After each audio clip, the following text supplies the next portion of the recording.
Hello guys, this is the Old Tanker 33 and today I'm gonna talk about the HE-112, the Forgotten Fighter.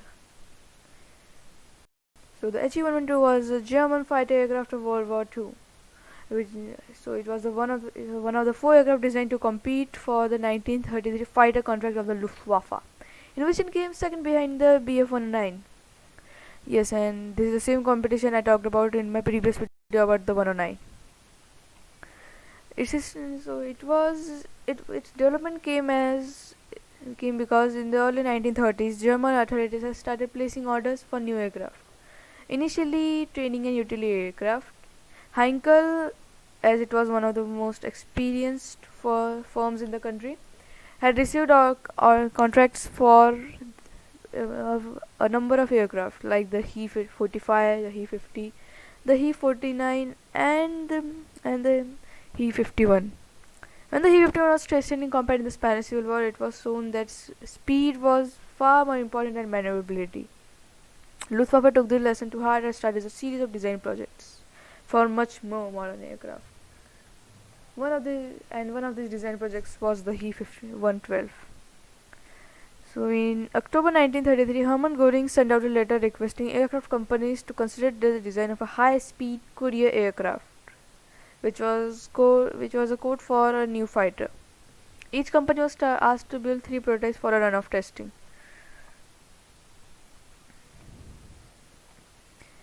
Yes, so the Ernst Heinkel's He-112 submission was a scaled-down version of the He-70, a fast mail plane, sharing numerous features with it, including an all-metal construction, including its oval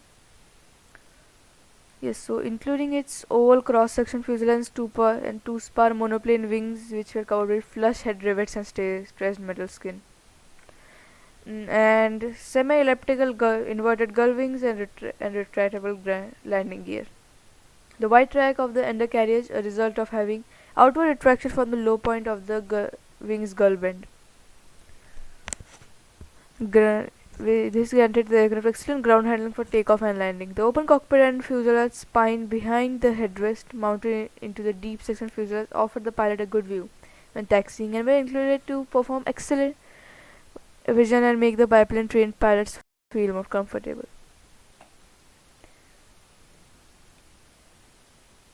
There were a number of prototypes of the He-112, of which the first, the V1 prototype, was in 1st September 1935.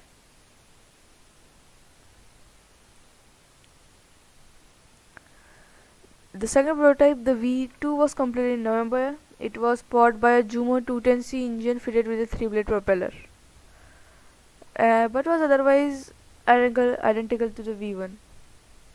Meanwhile, the data from the V1 factory flights was studied to discover that there was a higher level of drag, which was unexpected. So these factory flights identified where this drag was coming from, and the main culprit was the large, thick gull wing. So the Gunter brothers designed an entirely smaller and thinner wing with an elliptical platform. As a stopgap measure, the V2 has its wings clipped by 1.01 meters to allow it to compete with the 109. This made the He-112 creep over the wing loading requirements in the specifications. But with the 109 way over the limit, this was not seen as a problem. At the competing aircraft's demonstration flight for the RLM in October 1935, the thick wing, high lift aerofoil and upper cockpit of the He-112 generated more drag than its opponent, the 109, causing its performance to suffer despite being equipped with an identical engine. At this point, the He-112 was a favorite over the unknown Bf-109, but opinions changed when the 109 V2 arrived on 21st March. At the competitor aircraft had initially been equipped with the Rolls-Royce Kestrel engine, but the Bf-109 V2 had the Jumo. From that point on, it started to outperform the 112 in almost every way, and even the arrival of the Jumo engine to 112 V2 on 15 April did little to address this imbalance. Meanwhile, news came in that Supermarine had received a contract for full-scale production of the Spitfire. The Spitfire was far more advanced than any existing German aircraft. This caused a wave of concern in the high command of the Luftwaffe. Heinkel on to the prototypes.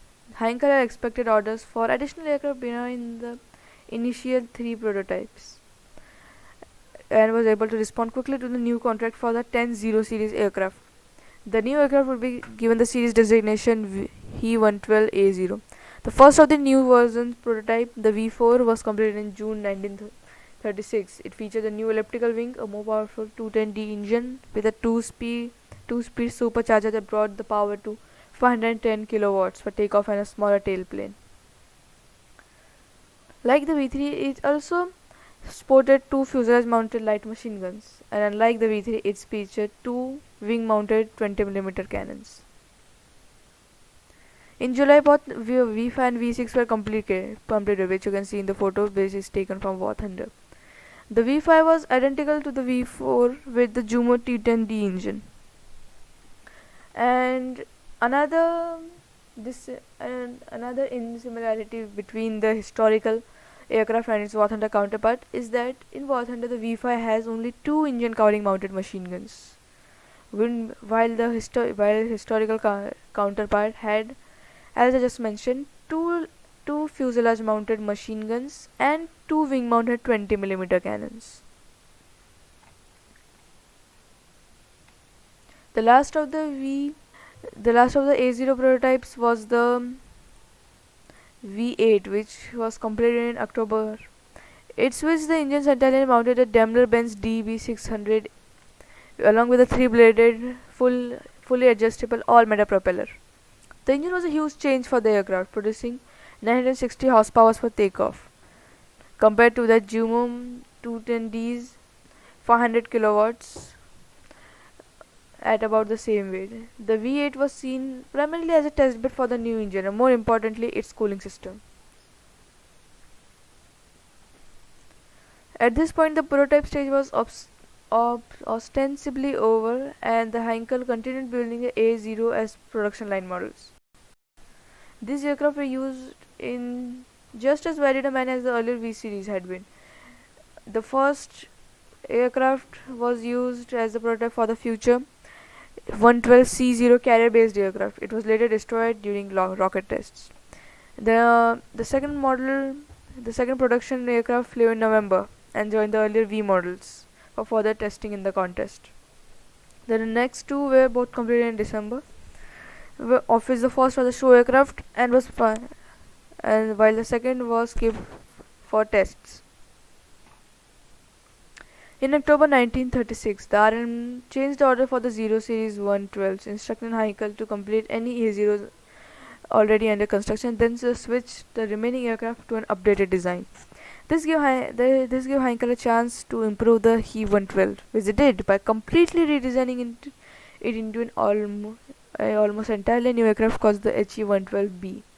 It is at this point that it became a modern design that could compete head-to-head with the 109. The 112B had a redesigned and cut-down rear fuselage, a new fin and rudder, and a completely enclosed cockpit with a bubble-style canopy. Even with its armor was also standardized on the B model with two light machine guns on the sides of the cowling and two MGFF 20mm cannons in the wings with 60 rounds per gun. From aiming, the cockpit included a new reflector gun sight. The first B series airframe to be completed was the V7 in October 1936. The next type was the V9, which flew in July 1937, powered by the 500 kilowatts Jumo 210D engine. The V9 can be considered the real B series prototype, as the V8 has received the DB600 originally for experimental reasons.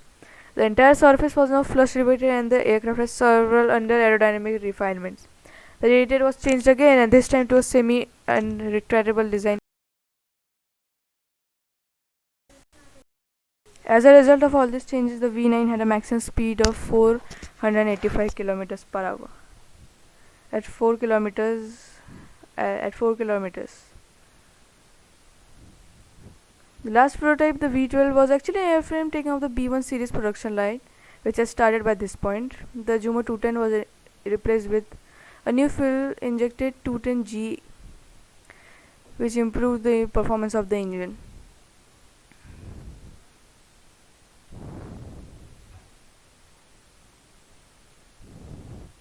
And some of the B model airframes had been taken by Japan for testing purposes.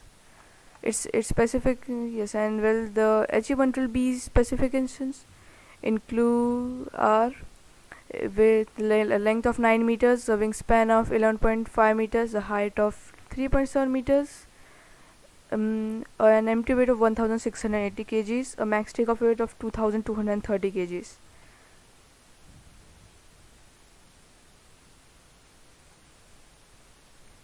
So you are watching the old Tanker 33, and this was the video about the He-112, the forgotten fighter.